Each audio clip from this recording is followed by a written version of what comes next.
அவர் வந்து தொடர்ச்சியாக கனிம வள கொள்ளைகளுக்கு எதிராக வந்து சட்ட போராட்டம். இப்படி ஒரு சமூக ஆர்வலர் இப்படி கொல்லப்பட்டு திமுக ஆட்சி அதிமுக ஆட்சியில கொல்லப்பட்டிருந்தா இந்நேரம் திமுக வந்து தமிழ்நாடு முழுக்க வந்து மிகப்பெரிய அரசியல் எழுச்சி பண்ணியிருப்பாங்களா? அப்ப அந்த இடத்த தவறு விட்டுதா சார் அதிமுக?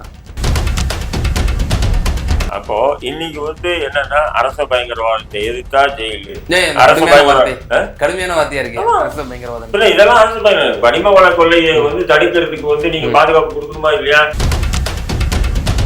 அப்ப எந்த அளவுக்கு அட்ராசிட்டி இங்க நடக்குது பாருங்க தமிழக அரசு. நீதிமன்றத்தினுடைய உத்தரவு ஒரு கேளுங்க, நீதிமன்றம் மண்டை காய்ச்சிடும். அந்த முடிவு விசாரணையில யார் அந்த சாரே எடுத்துப்போம். அதுக்கு உதாரணமா சொன்னாரு இந்த சார் கத்திரிக்காங்கிறதெல்லாம் என்கிட்ட பேசக்கூடாது. என்ன விளையாடுறீங்க? அருண் அவருக்கு ஐபிஎஸ் சொன்னார்ல, கத்திரிக்காய் சொன்னார். அரசியல் பின்புலம் எல்லாம் ஒரு மசுரும் இல்ல, இல்லாம நடந்துருமா? ஆமா நடந்துரும். இதெல்லாம் கான்ட்ராக்டர்ஸ், புரிஞ்சுக்கோ தம்பி. வரிய உயர்த்தல நமக்கு இப்பதான் 1 லட்சம், நமக்கு 1 லட்சம். நீங்க 3 லட்சம் கோடி கடன் வாங்கிட்டு வரியை ஏத்திட்டீங்களே. 3 லட்சம் கோடி இல்ல 2 லட்சம் கோடி வட்டி கட்டி இருக்கோம். கூறு கட்டம் 2 லட்சம் கோடி, 3 லட்சத்துக்கு 2 லட்சம் கோடி நீங்க வந்து வட்டி கட்டிருக்கீங்க. இங்க இருந்து எவ்வளவுடா கொள்ளை அடிச்ச கொள்ளைக்காரன்? தமிழ்நாட்டுல இருந்து எவ்வளவு கொள்ளை அடிச்சுட்டு போற உங்க போலீஸ் ஏதாவது பண்றது? இருக்கட்டும்பா, சைமனாவே இருக்கட்டும். உங்களுக்கு ஏன் கேட்குது? சைமன் வந்து தமிழக அரசியல வந்து யாரும் நிக்க சீமான் எப்படி எதிர்கட்சி தலைவரா வந்துருவாரு? அடுத்து முதலமைச்சர் கூட வரட்டும், எனக்கு பிரச்சனை இல்ல. அப்படிலாம் விஜயா அது வந்து கிறிஸ்தவ கைக்கூலி அப்படின்னு.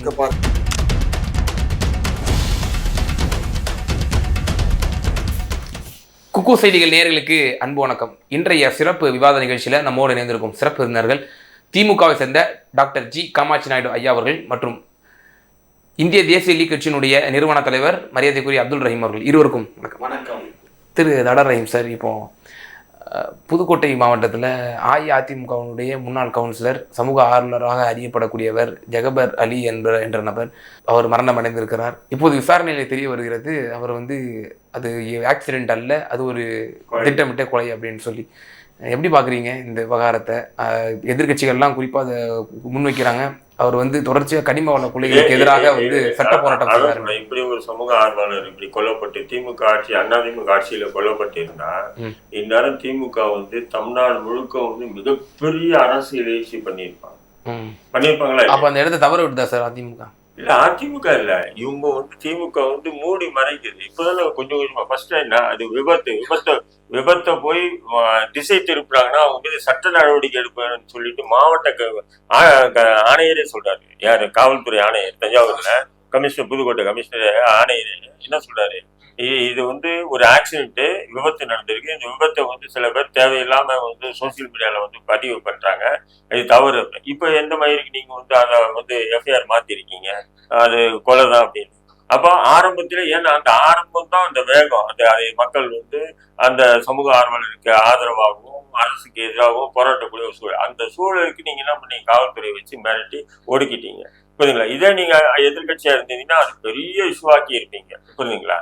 அப்போ இன்னைக்கு வந்து என்னன்னா அரச பயங்கரவாதத்தை எதிர்த்தா ஜெயிலு, அரசு கடுமையான வார்த்தையா இருக்கு அரச பயங்கரவாதம். இதெல்லாம் அரசு பயங்கரம். கனிம வள கொள்ளையை வந்து தடுக்கிறதுக்கு வந்து நீங்க பாதுகாப்பு கொடுக்கணுமா இல்லையா?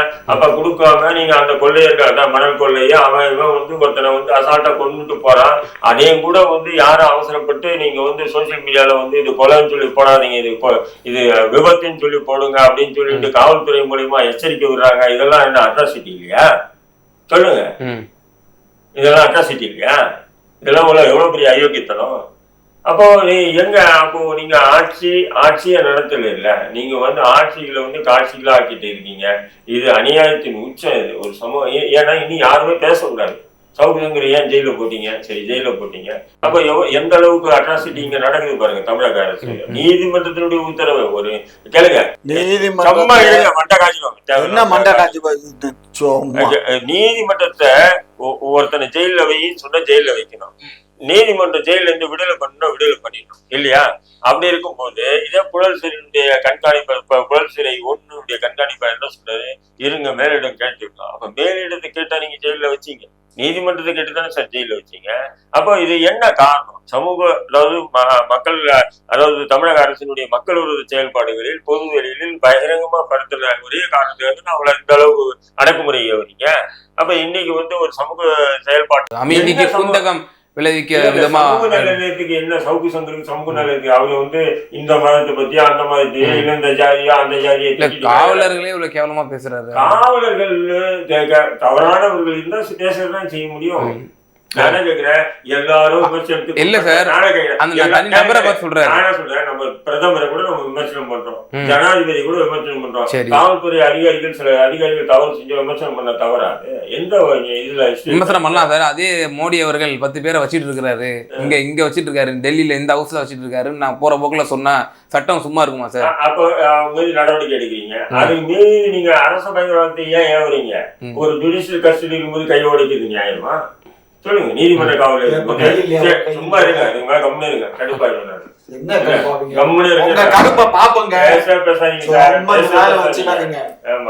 உங்களுக்கு நண்பர்களுக்காக 2021 வரைக்கும் திமுகவுக்கும் நண்பர் தான். சட்ட விதிக்கு எதிராக செயல்படும் போது கண்டிக்கதான் செய்வோம். அப்படி இருக்கும்போது இன்னைக்கு இந்த சமூக செயல்பாட்டார அநியாயமான முறையில ஆக்ஷன் பண்ணி கொண்டு இருக்காங்கன்னா இனி யாரும் பேசினா உம்மானமா இதான்டா திமுக ஆட்சியில உங்களுக்கு எப்படி இதுதான். நீ கனிம வளம், மயிர் வளம், மட்ட வளம் எவனும் வரக்கூடாது. நாங்க இன்னும் முடிஞ்ச அளவு கொள்ளடிப்போம். முடிஞ்ச அளவு எவ்வளவு இந்த நாட்டை சுரண்டமோ சுரண்டு கொள்ளடிச்சுட்டு கோடிக்கணக்கில் வெளிநாடு உள்நாடு முதலீடு பண்ணுவோம்.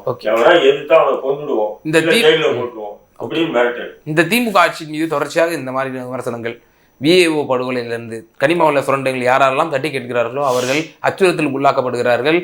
இன்னும் சொல்ல போனால் ஒருபடி மேலே போய் அவர்கள் கொலை செய்யப்படுகிறார்கள் அப்படின்ற ஒரு விஷயம் வருது. எப்படி பாக்குறீங்க?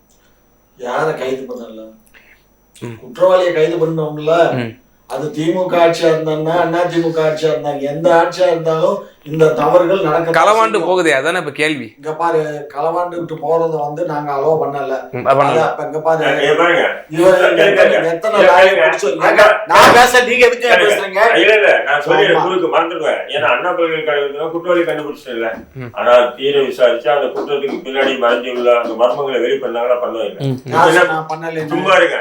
இப்ப என்ன சொல்றது, குற்றவாளி கண்டுபிடிச்சாங்க. ஏண்டா குற்றவாளி லாரி ஏத்தின டிரைவரோ லாரி ஏத்தின கிளீனரோ குற்றவாளிகளா? நான் கேக்குறவங்க, நீங்க அவளை கைது பண்ணீங்க இல்லையா?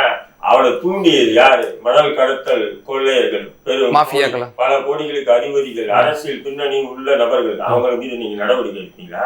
எடுக்க முடியுமா? நான் சொல்றேன், அந்த லாரியை ஏத்துக்கொண்ட அந்த லாரி ஓட்டுநர் 4 பேரு அவங்க அப்ராண்டி தானே, அவங்கள கைது பண்ணிட்டு நாங்க குற்றவாளி கைது பண்றோம். நீங்க இந்த சீன் வேணா அவர்கள் எப்படி அப்பாவிய இல்ல, நானே சொல்றேன், தூண்டியவர்கள் தான் முக்கியம். அவர்கள் ஏ1 இருப்பாங்க. அதான் சொல்றேன், தூண்டியவர்களை விட்டுட்டு அவ்வளவுதான் 4 பேர் கொடுத்துட்டாங்க. இது எப்படி சினிமால நீங்க பாப்பீங்களா? எட்டையா சொல்லுவேன், அது ஒரு சம்பவம் நடந்துச்சு. ஆமாமா கேள்விப்பட்டேன். இல்ல சார், ஒரு 5 பேரை இல்ல சார் கேளுங்க, ஒரு 5 பேர் அனுப்புறேன், சந்திராயிடுவாங்க. ஓகே அனுப்பிச்சு விடுங்க, அவ்வளவுதான் 5 பேர். அது யாரு அவன் பண்ணா பண்ணலையா அதெல்லாம். அப்போ முக்கியமான குற்றவாளி தப்பிச்சுட்டே இருக்கும்போது இன்னும் இது போன்ற சம்பவங்கள் நடந்துட்டு இல்ல. சட்டத்துறை அமைச்சர் ரகுபதி அவர்கள் முக்கியமான நபர்கள் மீது அரசு நடவடிக்கை எடுக்கணும். இதுதான் என்னுடைய சட்டத்துறை அமைச்சர் ரகுபதி அவர்கள் தெளிவா விளக்கம் கொடுத்திருக்காரு. முதலமைச்சர் எதிர்கட்சி தலைவர் தேவையில்லாம இதுல அரசியல் பண்ணக்கூடாது, நாங்க உரிய கைது செஞ்சிருக்கிறோம், அடுத்தடுத்து விசாரணையில தான் தெரிய வரும், அதுக்குள்ளேயே நீங்க முந்திக்கிட்டு இது அரசியலாக்காதீங்க அப்படின்னு சொல்லி தெளிவா விளக்கம் கொடுக்குறாரு சட்டத்துறை அமைச்சர். எப்படிங்க இது சாதாரணமா பண்ண முடியும்? நாங்க இப்போ சொல்றாரு இல்ல அண்ணா, இல்ல ஃபர்ஸ்ட் ஆக்சிடென்ட்டா தான் சார் அது பதிவு செய்யப்பட்டது. அதன் பிறகு இந்த அரசு தானே கொலைன்னு சொல்லி பதிவு பண்ணிருக்காங்க. அண்ணா பல்கலைக்கழகத்தை இப்படித்தான் பண்ணீங்க, கைது பண்ண உடனே ஒருத்தனை சொல்லிட்டீங்க, அவன் தான் வேற யாரும் இல்ல கமிஷனரே உட்கார்ந்து சொன்னாரு. இன்னைக்கு என்ன ஆச்சு, ஒரு சிறப்பு புலனாய்வுன்னு வச்சீங்க, அதுவும் தமிழக அரசு காவல்துறை தானே, அவங்களே என்ன பண்றாங்க, அதுதான் குற்றவாளி, அவங்க முடிச்சு. அப்ப முக்கியமான யார் அந்த சாரெல்லாம் காணாம போயிட்டாரு இல்லையா? ஓகே. அதுல பாதிக்கப்பட்ட பெண்ணுக்கு நீங்க எங்க நிவாரணம் கொடுத்தீங்களா? நான் அப்படி புரிஞ்சுக்கிறேன். ஆனா இதை எதிர்கட்சியா இருக்கும்போது நாங்க அப்படி பண்ணோம், ஓகே பண்ணோம், அதை பண்ணோம், இதை பண்ணோம். ஏன் வந்து நிர்மலா தேவி விஷயத்துல அவ்வளவு கொந்தளிச்சீங்க? விசாரணை பேர் விரிவுபடுத்தப்படுறதுன்னு அத்தனை பேரை வலையில சிக்கிறாங்க. ஏன் வந்து அண்ணா பல்கலைக்கழக மாணவி விஷயத்துல விசாரணையை சுருக்கிட்டீங்க? இப்ப வந்து இந்த விஷயத்துல வந்து சமூக செயற்பாட்டாளர்கள் வந்து கொலை விஷயத்துல வந்து 4 பேரை கைது பண்ணிட்டாங்க. குற்றவாளி நான் கைது பண்ணிட்டல, குற்றவாளி நான் கைது பண்ணிட்டல. அவனே இதை கட்டுவாரு, குற்றவாளி கைது பண்ண. குற்றவாளிகள் யாரு? இயக்கியது யாரு? இயங்குனது யாரு? யாரு செஞ்சா? ஒட்டுமொத்தமா வரணும். திருக்காமச்சையா, இப்பதான் கேள்வி. அதாவது நீங்க யார் சேதப்படுத்தினாங்களோ அவங்கள கைது பண்ணிடுறீங்க. ஆனா அதுல மூளையா இருக்கக்கூடிய ஏவன் யாரு? அவங்க வந்து தொடர்ச்சியா இந்த மாதிரி செஞ்சுக்கிட்டே இருக்காங்க. சரண்டர் ஆகிறது வந்து அடியார்கள் அப்படின்ற மாதிரியான ஒரு விஷயத்த சார் சொல்றேன். அவர் சொல்றது சரிதான். ஆனா நாங்க வந்து விசாரணை பண்ணிட்டு தான் இருக்கோம். விசாரணையினோட முடிவு இதுதான் முடிவுன்னு நாங்க இன்னும் சொல்லல. அந்த முடிவு விசாரணையில யார் அந்த சாரே எடுத்துப்போம். அதுக்கு உதாரணமா யார் இந்த சார் கத்திரிக்காங்கிறதெல்லாம் என்கிட்ட பேசக்கூடாது. என்ன விளையாடுறீங்க? அருண் அவருக்கு ஐபிஎஸ் சொன்னார்ல, கத்திரிக்காய் சொன்னாரு சார். கமிஷனர் சார் அவர் சொல்றாரு சார். புகார பாதிக்கப்பட்ட பெண் புகார் சொல்றது நீங்க ஏத்துக்க மாட்டீங்க. புகார்ல சொன்னதை நான் அந்த மொபைல வாங்கி தான் அவங்க எல்லாமே டெஸ்ட் பண்ணாங்க. எப்படி சார் என்ன தெரியும்? எங்க டெஸ்ட் பண்ணீங்க? எங்க டெஸ்ட் பண்ணீங்க? என்னத்த பண்ணீங்க நீங்க? என்னங்க பண்ணாமல எங்க தடவாறீங்க? முதல்ல தடவாறீங்க. சும்மா இருங்க. தொழில்நுட்பத்துல திமுக முட்டு கொடுக்காதீங்க. தவறுனா தவறுன்னு சொல்லுங்க. தவறுங்க. நீங்க பேசுறது முழுக்க தவறு பண்ணாதீங்க. உங்களை பிள்ளை பாதிக்கப்பட்டிருக்கு. அதுக்காக நாங்க என்ன எஸ்டிமுக்கு வேணாலும் போவோம். கவலை விடுங்க. இப்ப அந்த 3 பேர் பாருங்க. இப்ப அந்த 3 ஐபிஎஸ் ஆபீசர்ஸ் ரிப்போர்ட் கொடுத்துட்டாங்களா? கொடுத்துட்டாங்களாங்க. அந்த இவ்வளவு அழுத்தங்களுக்கு பிறகுதான் வந்து நீதிமன்றமா முன் வந்து அழுத்தம் இல்ல, மறுநாளே போட்டாச்சு கமிட்டி. சும்மா இந்த வேலையை பேசாதீங்க. அன்னைக்கு மறுநாளே வந்து நீதிமன்றம் அந்த வழக்கு எடுத்துருச்சு. வழக்கு எடுத்து அதுக்கப்புறம் அவங்க நம்ம அதிமுக இருந்து ஒரு பெண் வழக்கறிஞர் வேற ஒரு பிஜேபியில இருந்து மோகன்தாஸ், என் வீட்டு பக்கத்து வீடு தான், மோகன்தாஸும் ஒரு கேஸ் போட்டாரு. சரியா? அதுல அவரு வந்து கரெக்டா வந்து ஒரு எஸ்ஐடி ஒரு கமிட்டியை ஃபார்ம் பண்ணாரு. இந்த மாநிலத்தை சேராத ஐபிஎஸ் ஆபீசர்ஸ் இங்க உள்ளவங்க 3 பேரை போட்டாச்சு. அவங்க விசாரணை பண்ணி அவங்க முழு ரிப்போர்ட் கொடுப்பாங்க. அது வழி கொஞ்சம் பொறுத்தாளுங்க. ரொம்ப துடிக்காதீங்க. சும்மா இப்போ தொடர்ச்சியா இந்த கனிம வள கொலை யாரெல்லாம் வந்து எக்ஸ்போஸ் பண்றாங்களோ கொள்ளுகைன்னு அப்படி பேசாதீங்க. ஒரு ஆக்ஷன் நடந்துச்சுன்னு தான் முத கம்ப்ளைண்ட். அதுக்கப்புறம் வந்து அந்த கம்ப்ளைண்ட்ல அந்த சாவுல சந்தேகம் இருக்குன்னு அவங்க பெற்றோர்கள் சொல்றாங்க. இப்ப அதனுடைய அடிப்படையில திரும்ப மறுபடியும் நம்ம எஃப்ஐஆர் மாத்துறோம். இப்ப விசாரணை போயிட்டு இருக்கு. இன்னும் நாங்க சார்ஜ் போடல. அவங்க எவன் அந்த அன்னைக்கு வண்டியில வந்தானோ அவனை புடிச்சு வச்சிருக்கோம். அவனை உதச்சு அவன் யாருன்னா முதலாளி, எவன் நான் இதை பண்ணது எதுக்காக சொல்ற அது பின்னணியில இருக்கக்கூடிய ஆளுங்கட்சியில் இருக்கக்கூடிய அரசியல் பின்பலம் கொண்ட ஒரு இன்ஃப்ளூயன்ஸான ஆளு அப்படி சொல்றாரு. அரசியல் பின்பலம் எல்லாம் ஒரு மசுரும் இல்லாம நடந்துருமா? ஆமா நடந்துரும். இதெல்லாம் கான்ட்ராக்டர்ஸ். புரிஞ்சுக்கோ தம்பி. இவங்க வந்து டெண்டர் போட்டு எடுக்கிறாங்க. டெண்டர் போட்டு கான்ட்ராக்ட்ல எடுத்துதான் இதை பண்றான். அவன் பண்றான்னா அவன்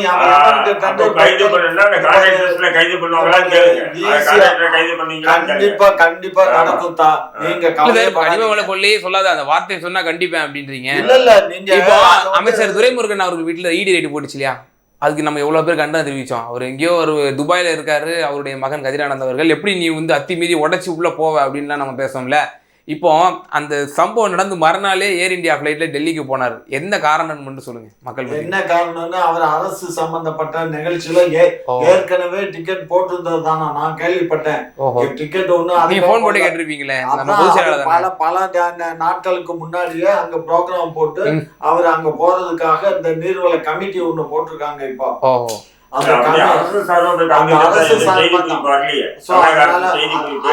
அது ஏதாவது கொஞ்சம் ஒரு அறிக்கை மாதிரி ஏதாவது கொடுத்துருக்கலாம். அவரு அதாவது அதுதான் அவர் ஒரு சீனியர் அமைச்சர். சரி, அவர் சில விஷயங்களை வந்து மறதி ஜாஸ்தி ஆயிடுச்சு. மறதி ஜாஸ்தி ஆயிடுச்சு. அப்படியான ஒரு அமைச்சரை தான் வந்து நம்முடைய முதலமைச்சர் நியமனம் செஞ்சு அதுவும் முக்கியமான சென்சிட்டிவான ஒரு இலாக்கா அது. அந்த மாதிரி இலாக்கால இப்படியான ஒரு நபரை கொடுக்கலாமா? சொல்றாரு தடாரஹீம் சார் கொள்ளடிக்கல தடாரஹீமை பொறுத்த மட்டும் அவர் தடா தான் பேச்சு. அதெல்லாம் ஒரு செல்லாது. இன்னொரு கொடுமை என்னன்னா மற்ற அமைச்சர்கள் எல்லாம் அடிக்கிறதுல தலைமைக்கு வந்துருது.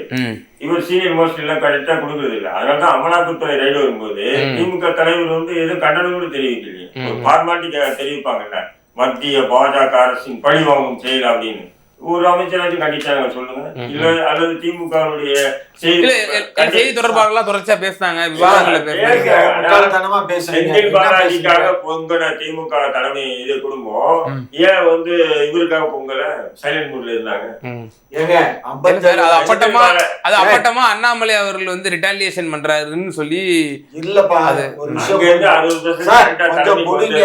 இங்க இருந்து எதுவும் கொடுக்க மாட்டேன்ட்டாங்க. அதனால அமலாக்கத்துறை தான் ரைடு. ஐடி விங் கூட பெரிய அளவுக்கு இஷ்யூ பண்ணலையாது. பேசுறீங்க. போன அந்த தேர்தல் நாடாளுமன்ற தேர்தல்ல இந்த தேர்தலுக்கு முந்தைய தேர்தல்ல அது தேர்தல் நிறுத்தப்பட்டது. எதுக்காக நிறுத்தப்பட்டது? அந்த 57 லட்சம் ரூபாய் ஒரு பிடிபடுது. இல்ல, அவருடைய நண்பர் 11.25 கோடி அவரோட வீட்டுல 10 லட்சம் கோடி பண்ணது இதெல்லாம் கண்டுபிடிக்கிறாங்க. இதனால அந்த case income tax income tax அமலாக்கத்துறை போயிடுச்சு. அதனால அமலாக்கத்துறை இப்ப இவ்வளவு நாள் கழிச்சு இப்ப ரைடு பண்றாங்க. அத நாங்க எப்படி அது எது எங்க வீட்டுக்கு நல்லா வாங்க, நாங்க எப்பயும் எங்க வீடு ஆமா ஆமா நான் தான் திமுக வரமாட்டாங்கல்ல,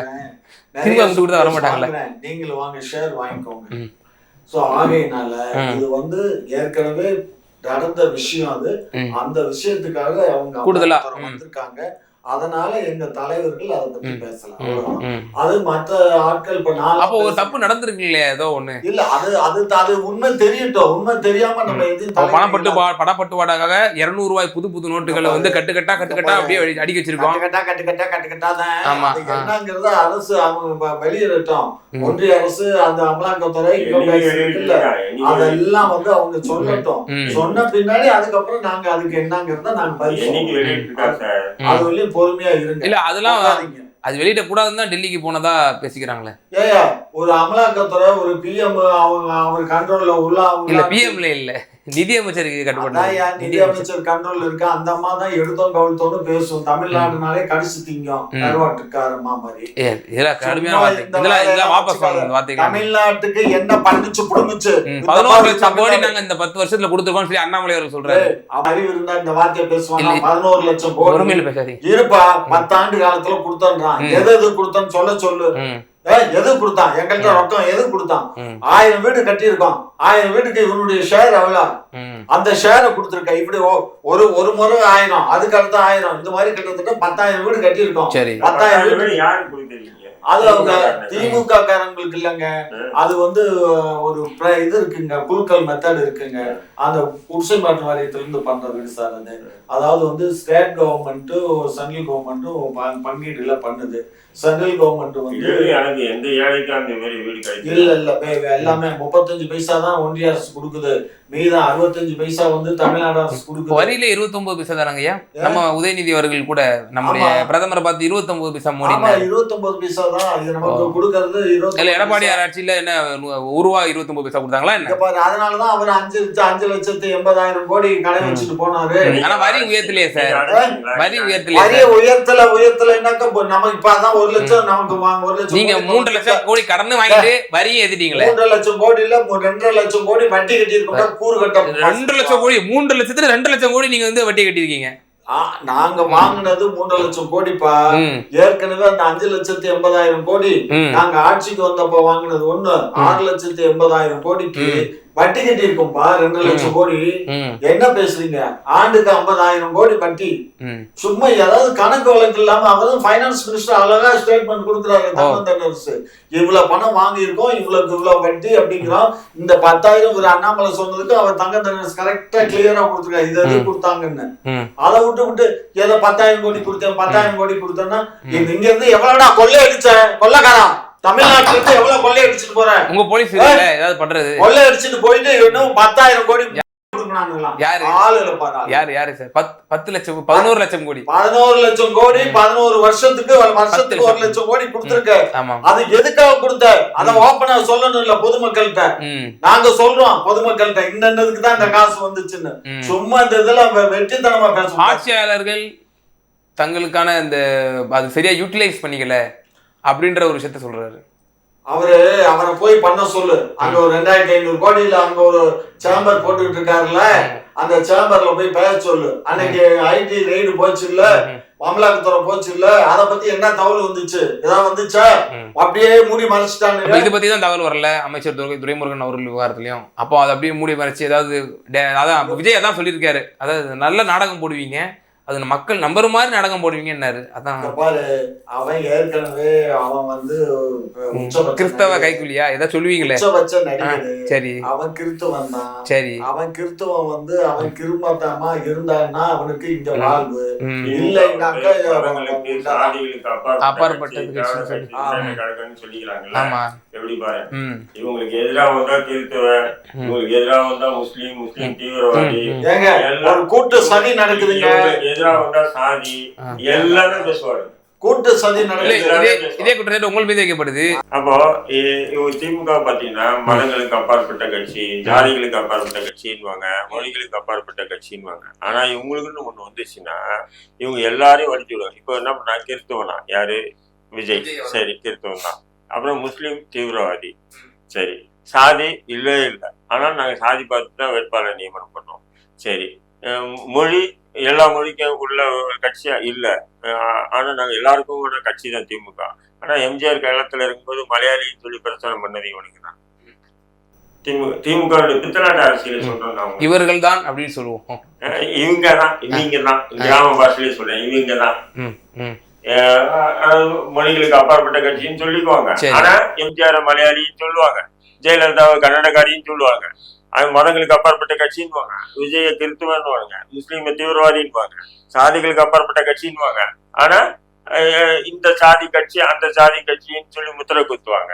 ஆனா அந்த ஜாதி கட்சிக்கையே கூப்பிட்டு சீட்டையும். இதே அவர்கள் சீமானோட கூட்டின்படி அவர்கள் பெரும்பான்மை சிறுபான்மையினர், நீங்க உங்க சோகால்டு நீங்க சொல்லக்கூடிய இஸ்லாமிய கிறிஸ்தவர்கள், சோ அப்ப அவர்களும் ஆளலாம் அந்த நாட்டை அப்படின்னு சொல்லி அண்ணன் சீமான் அவர்கள் ஆமோதிப்பார். அவர் சொல்றாரு கிறிஸ்தவர் தானே, அவரு கிறிஸ்தவர், ஜெபஸ்டீன் தானே, சீமான் என்ற ஜெபஸ்டீன் தானே அவர் பேரு.